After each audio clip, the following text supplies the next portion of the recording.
Ayan, paano ko nga ba ginawa ito? Kita niyo naman yung picture na may shadow sa likod, ano. So, ituturo ko sa inyo yan step by step. Madali lang yan. Alam niyo ba, nagkaroon ulit ako ng interest mag-edit kasi nakakatuwa kasi yung mga bagong editing ngayon, ano. So, ayan, pinag-aralan ko yan para magawan ko na yung tutorial at ituturo ko sa inyo sa mga magaling din yan mag-edit. Baka hindi nyo pa nasusubukan to. Sige, panoorin nyo hanggang dulo. Tuturo ko sa inyo step by step. Tara, let's go! So, ang una pupunta tayo sa ating isang apps na ginagamit sa pagtatanggal ng background. Ano, kasi dito kay CapCut ay may bayad yung aking remove background. Kaya ang ginagamit ko isang application na pwede din sa pagtatanggal ng background. Ano, itong remove background. So, click natin yan. Then, kailangan dito before kayo mag-start is meron talaga kayong naka-reading picture na i-edit, ano, yung gagawin natin doon sa ating tutorial. Then, click natin ang upload image. Then, click gallery. Halimbawa ito. Wait lang natin. Seconds lang yan. Then, click natin yung arrow sa baba. Then, click ang 3. Then, back. Click natin ang delete sa taas. Then, proceed na tayo sa pag-edit. Punta na tayo kay CapCut. Click CapCut. Click new video. Then, dito tayo sa photos.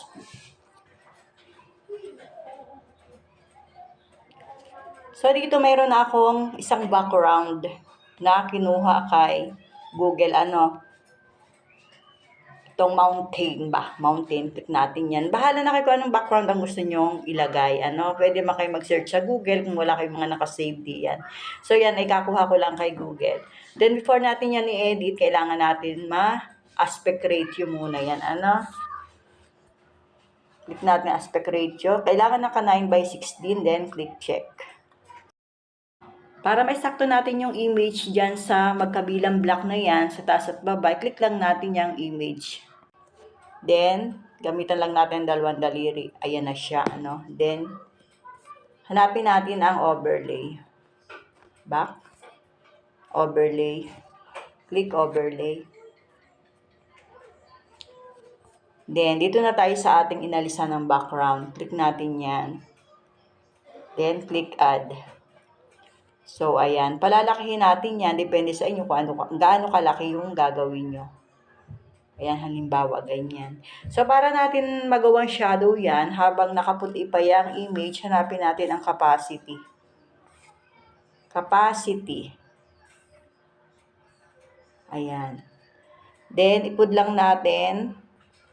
Nasa inyo kung gaano kalabo yung gusto nyo, ano. So, halimbawa, ako ganyan lang. Then, click check. Then, back tayo. Punta ulit tayo sa add overlay.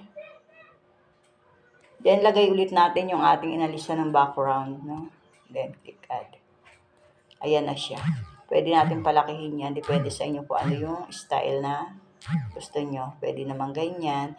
Kung gusto nyo hindi na masyadong natatabunan yung picture nyo dun sa taas, yung shadow, nasa inyo na yan. Halimbawa, ganyan lang siya. So, ayan. Kung okay na yan sa inyo, pwedeng din niya siya i-export. Screenshot na lang natin. Ano, click natin itong nasa gilid para ma-screenshot natin.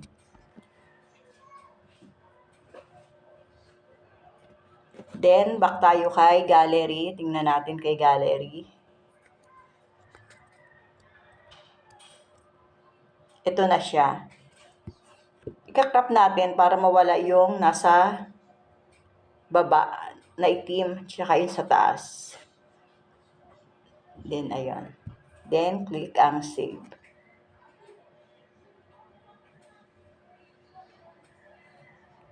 Ayan. So, ganun lang kadali. Ano, ang mag-edit niya. Sana nasundan nyo, ano, makakatuwa mag-edit. So, try nyo na din. Madali lang naman yan. Sa mga gusto pa ng mga iba't ibang editing, mag-email lang kayo ng message diyan sa comment section. Ano, bye-bye.